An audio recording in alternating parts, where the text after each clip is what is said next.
Hello Guardians, it is Ebontis here, and it is still Xur Day, so I'm going to be covering Xur, but I've also been playing a ton of Outriders, having fun. Stay tuned tomorrow, I'm going to be putting out a video kind of explaining my Technomancer build that I'm having a lot of success with, but I'm going to be doing a lot of coverage on that.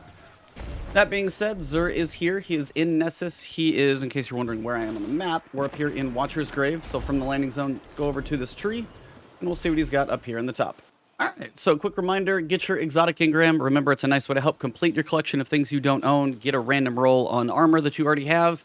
And remember, if you don't have pieces of armor he's selling, make sure you buy those before you buy the exotic engram so you don't pay 4 times as much for one of those. Alright, here we go.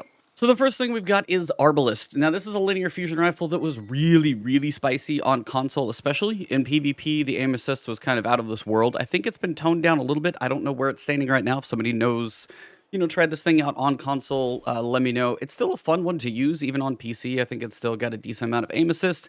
It's not a bad linear fusion rifle because it's kinetic. It's the only one that can go in that slot. So if you don't have this one, it may not be the most amazing thing in the world. The perk is fire slugs that cause massive damage to elemental shields of enemy combatants. So you can hurt enemy shields a lot.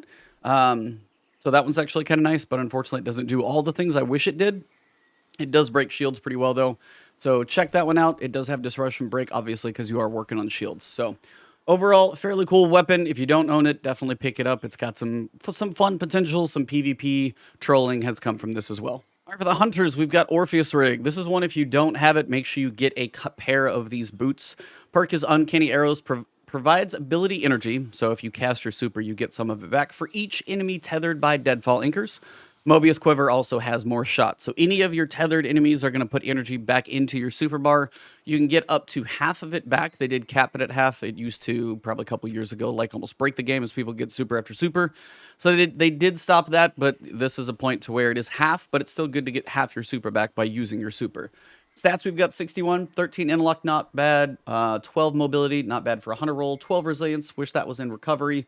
Overall, pretty even stat roll, not terrible, but you might have one better. Still compare it and see what you got. If you don't own a pair, buy them.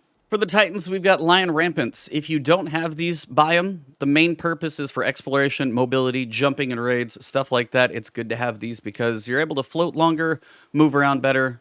Jump Jets provides additional aerial maneuverability, enables accurate hip fire while you're in the air during lift.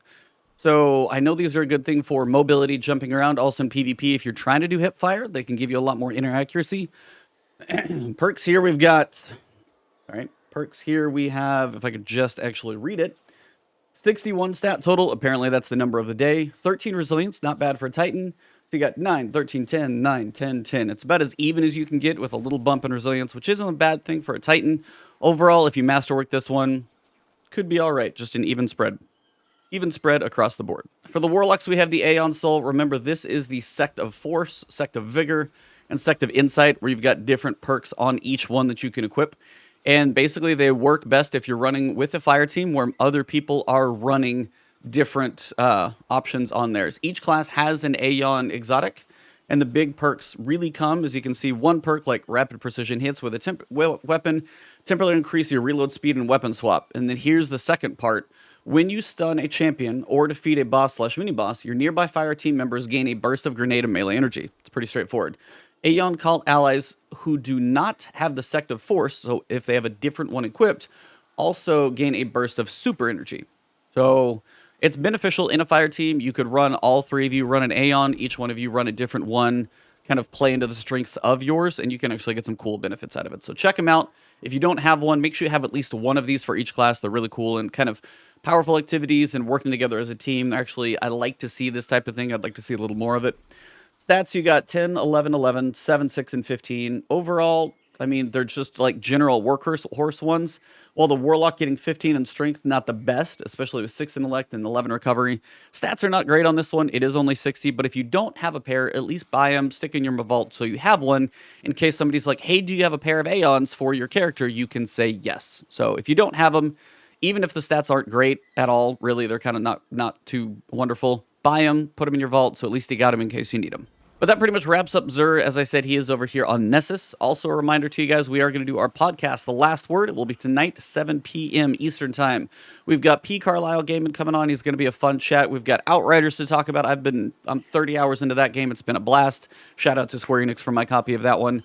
Also, we're going to be talking about the Grandmaster Nightfall, some of the changes in the TWAB and other stuff. So stay tuned for that one. It's twitch.tv/Ebontis, 7 p.m. Eastern. It's going to be tonight, April 2nd, and then, of course, that will be up on my new YouTube channel later on, and it's always on pretty much every audio platform, so you can look it up there. The Last Word with Ebontis and Lord Cognito. That out of the way, if you guys are new to the channel and you enjoyed the content, please hit that subscribe button and that alert bell. You guys will see videos from me about Destiny, Outriders, and other things. If you enjoyed this, drop a like. If you have thoughts about any of these exotics or comments about any, drop them below in the comments, and you guys can find me on twitter.com/Ebontis and also Twitch. Thank you guys very much. I'll see you soon. Have a great one.